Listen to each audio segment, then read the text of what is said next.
It was the kind of town where the air always smelled like diesel and hot asphalt, where people talked more in whispers than in waves, and the only things that broke the stillness were pickup trucks rattling down Main or trouble rolling in from somewhere else.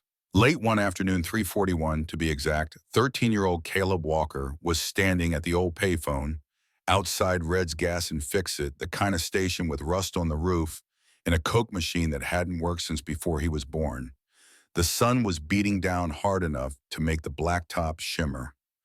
Caleb's hand was slick on the receiver, but not from fear, from precision.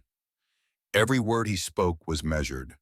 Echo 7 Alpha ongoing, code blue, location marked, target observed. Across the street, Officer Hank Dorsey leaned against his cruiser, sunglasses low, looking like a man who thought his badge was a free pass to lean on whoever he pleased. The second he spotted Caleb, his jaw tightened. A black kid on a payphone with that steady look in his eye. This wasn't small-town quiet. This was something else. Dorsey crossed the lot slow, the way you'd approach a dog you didn't trust. "You making prank calls, son?" His voice had that syrupy condescension that made your skin crawl. Caleb didn't look at him. "I'm reporting something." "To who?" "The Bureau." That made Dorsey laugh loud, fake all teeth. "The FBI doesn't talk to kids. Who the hell do you think you are?"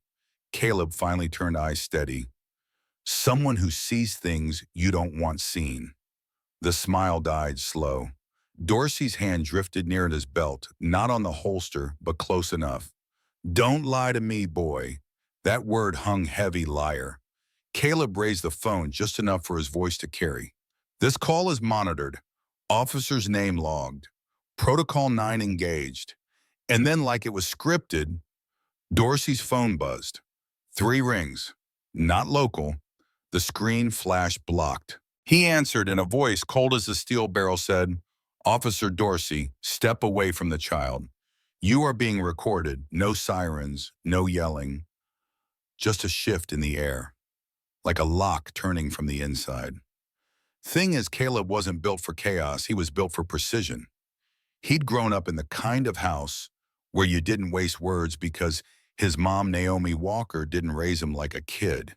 She raised him like a witness. Naomi was a counterintelligence agent, the kind who worked under names that weren't hers in rooms without windows. She didn't tuck him in with bedtime stories. She taught him encryption. She didn't hug him at the door. She handed him a route map and told him which alley to take if he was being followed. So when Naomi got sent deep undercover for months, Caleb went to stay with his grandmother, Miss Ruby, in a town where last names mattered more than truth. Ruby was respected, sharp as a switchblade. But Caleb, he was an outsider, and in a place like that, different meant dangerous. He tried to stay invisible until the night he cut through the alley behind the gas station and saw Dorsey and another cop, Kyle Rourke, stuffing thick envelopes into the glove box of an unmarked truck.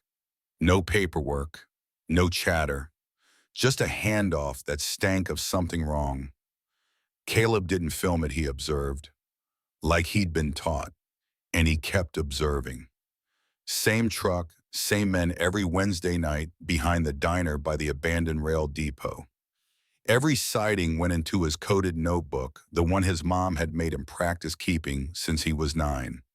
Naomi's rule was burned into him. When local trust fails, elevate federally. But he knew calling the FBI from a small southern town as a black kid with no badge wasn't just bold. It was like lighting a match in a room full of gas. So he planned. He mapped which towers the payphone pinged. He learned Dorsey's shift schedule. He made a test call to make sure the line wasn't tapped. And then on the hottest afternoon of the summer, he made the real call. Naomi got the alert before Caleb had even hung up. His field notes, photos, and timestamps were already sitting in a secure DOJ server. By sundown, 2 unmarked SUVs rolled into town, and Caleb was escorted home by agents who looked like preachers in dark suits. Ruby didn't flinch when they knocked. She just stepped ass like she'd been expecting them for years. Meanwhile, Dorsey was pacing the sheriff's hallway, rattled in a way that didn't show on his face, but lived in his shoulders. Then he walked into the briefing room and saw the folder, Internal Corruption Probe Tier 1.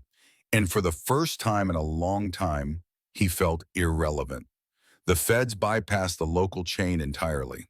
They weren't just chasing shady cash drops. Now they were unraveling patterns of missing evidence, dropped charges, and ignored tips that stretched back years. Caleb, for his part, didn't gloat. Even when kids at school whispered snitch and teachers stopped calling on him, he kept that same stillness. This wasn't about attention, it was about the impact.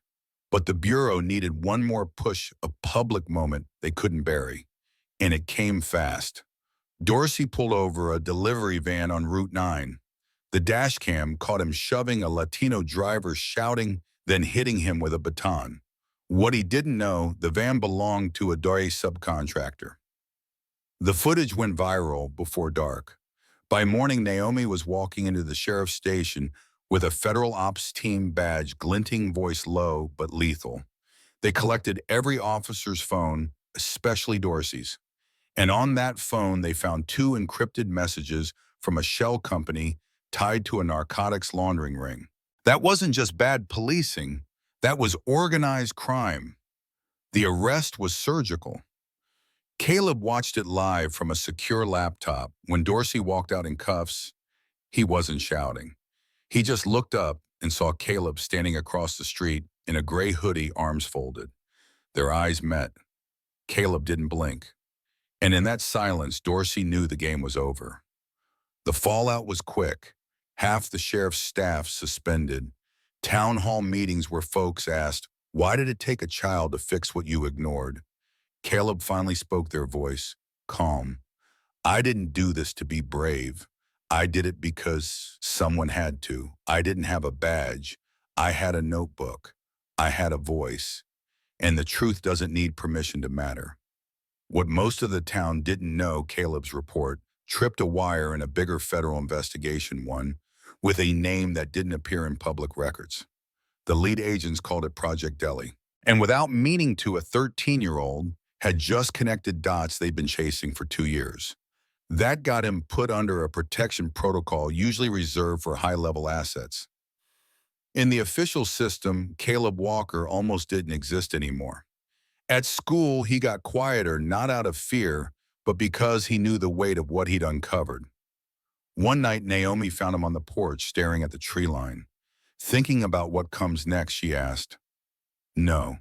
Thinking about how many kids get ignored because they don't have someone like you.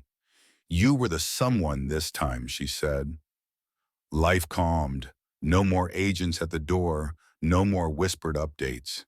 But Caleb kept that notebook locked in a fireproof safe with a thumb drive Naomi gave him. He didn't open it, he didn't need to. He'd memorized every line. Weeks later in civics class, the teacher asked for an example of the Fourth Amendment in real life. Caleb raised his hand. He didn't tell his story.